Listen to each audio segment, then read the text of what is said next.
think that in a field like arbitration that can be sort of insular, that can be sort of select and elite, that we make sure that there are seats at the table for every person, and not only for there to be just a seat, but an equitable seat.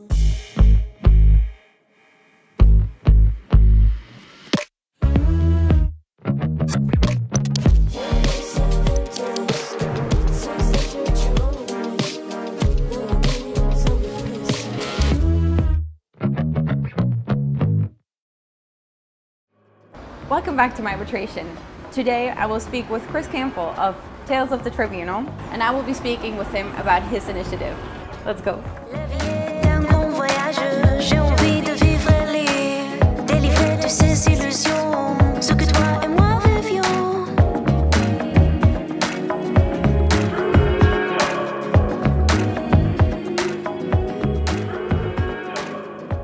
Hi Chris, it's good to have you here. So what brought you to Paris? You're not based here, I understand. I'm not, I'm passing through. There were a number of events, colleagues that I wanted to meet, things I wanted to do here in Paris. So I've been in and out of Paris throughout the late spring and summer, yeah. That's fabulous, but you're based in Florence. I'm based in Florence, that's right. So I work for the Italian subsidiary of a little company called Baker Hughes. The company's Nevo Pignone. We're a global energy technology company. And well, yeah, we've had historical ties to the area for a number of years. So yeah, I'm based there out of Florence.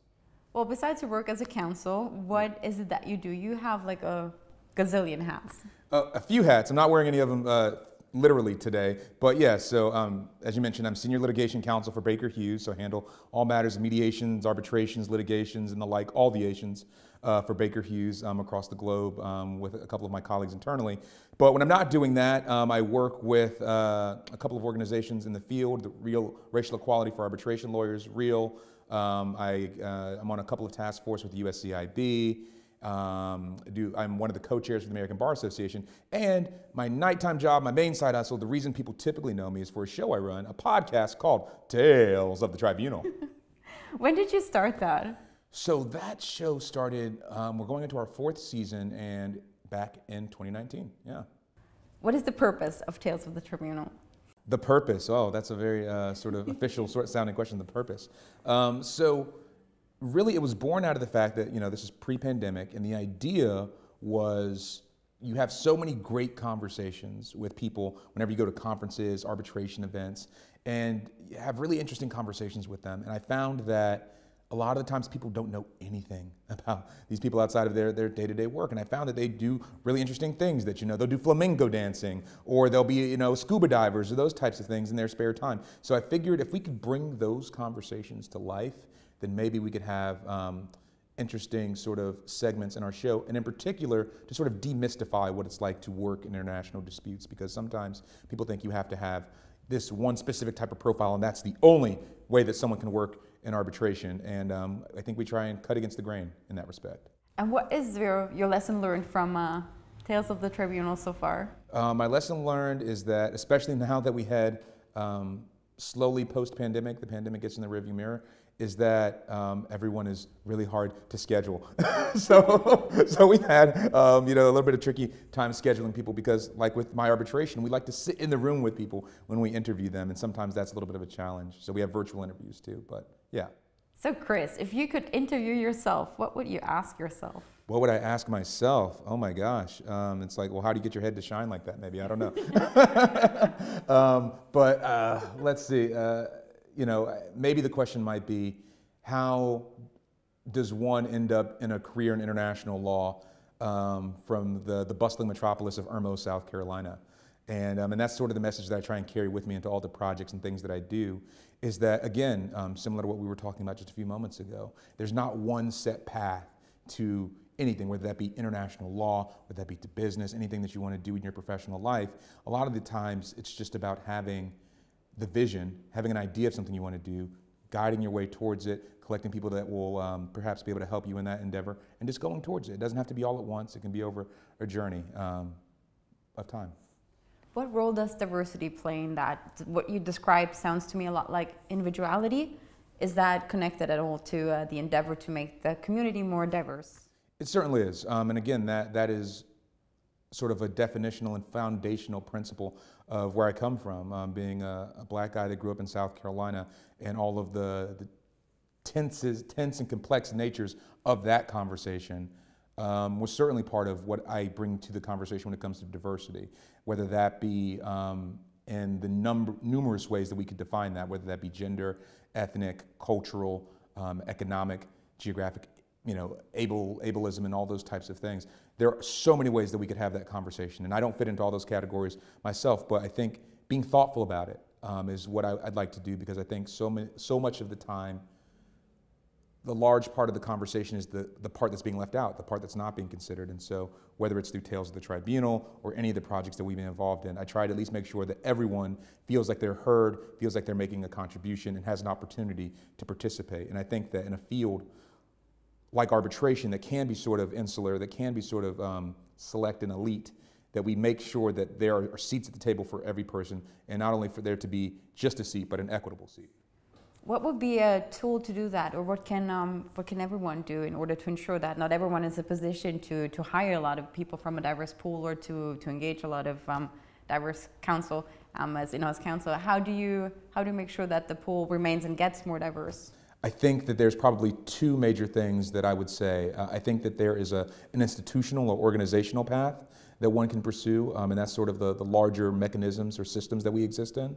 To that effect, something that we discussed, or that I was discussing just a few moments ago, an organization like REAL, I think, is really great. They've created not only scholarships, they've created mentoring programs. They have assisted with folks getting hired in internships in different roles. I think that is the sort of long-lasting, sort of official capacity types of things. I think the second path that I would talk about is your individual actions, whether or not you can individually mentor or sponsor someone, whether you can, talk to the people that you work with, that you can start something at your own organization or start your own small level sort of individual thing, something that's within your control. I think both of those paths are important because on the one hand, like you say, not everyone has the opportunity to found an organization or be involved with an organization. But on the other hand, there are things certainly that we can do in our day-to-day lives. And I think it's thinking about what can you do? Who can you influence? Who can you gather together with in order to try and make that change? So I know you've been involved in the Mood Alumni Association, and I know you've been a Vismood enthusiast for many years now. You would get a lot of questions from young students about how to build a career in arbitration. Can you share what advice you would give those people? Sure. So to the root of your question, the Mood Alumni Association has been pivotal in my career, a really plank sort of thing that I have valued immensely, from the people that I've met, from working with the executive team, from Sherlyn and Isabella and Wendy and all the folks there. And shout outs to everyone at the MA, no one leaving anyone out. But it's been huge to be involved with the core team since for the last 7 years or so. And so I'm glad to have been part of the Mood Alumni Association. And I think that it's a great organization, not only for people that participated as Moodies, but also for those that just want to get more involved. That's a great place to go. And going to Vienna is like, I like to call it the International Arbitration Olympics. So, it's great to be there if you have the opportunity.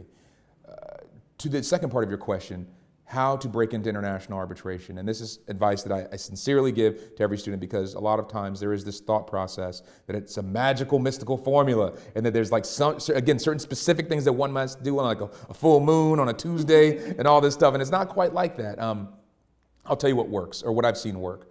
And it's this process I have termed or coined flooding the zone, flood the box. And that is to say, what you want to do, what you want to be able to achieve is create sort of an organic buzz around yourself because of the value that you're adding to the community.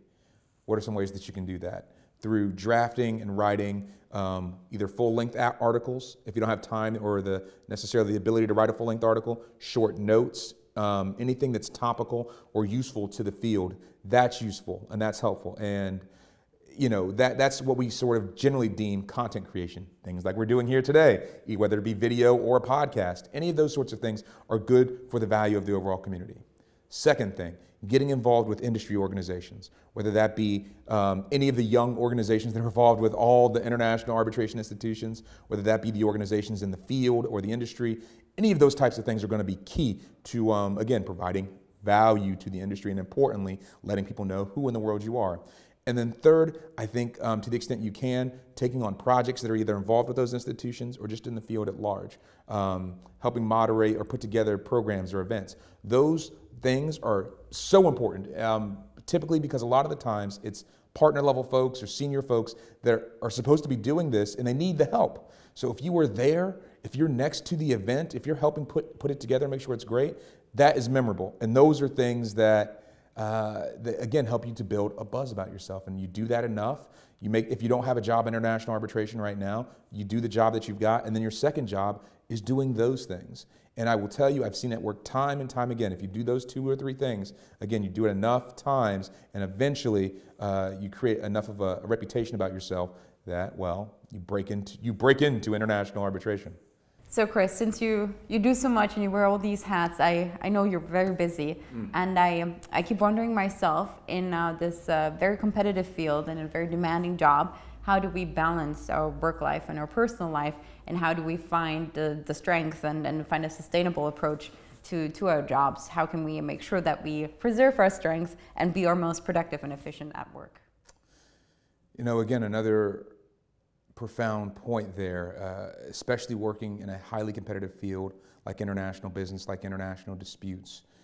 That is a very delicate balancing act, because in order to get that advantage, a lot of the times you do have to put in extra hours and extra time. So I think on the one hand, you have to make sure that you are very clear-minded about what you are trying to achieve. And not only that, but you're clear about the time frame by which you're trying to achieve that, and understanding that while you might identify something as a short-term goal, there might be other goals that you have beyond that go down the line, and that it's not typically feasible to do all those things at once. But I think, you know, parallel to that, you also have to understand and can constantly remind yourself that there are only so many hours in the day, that you only do have so much energy with which to do those things. And at some point, you need to be able to turn off from not only your work stuff, but your side projects, and just go outside and be a person. To go to the beach, go on a hike, you know, spend time with friends and family, because doing that, taking care of yourself, is going to allow you to be the best version of you to bring to all those other things that you want to do too.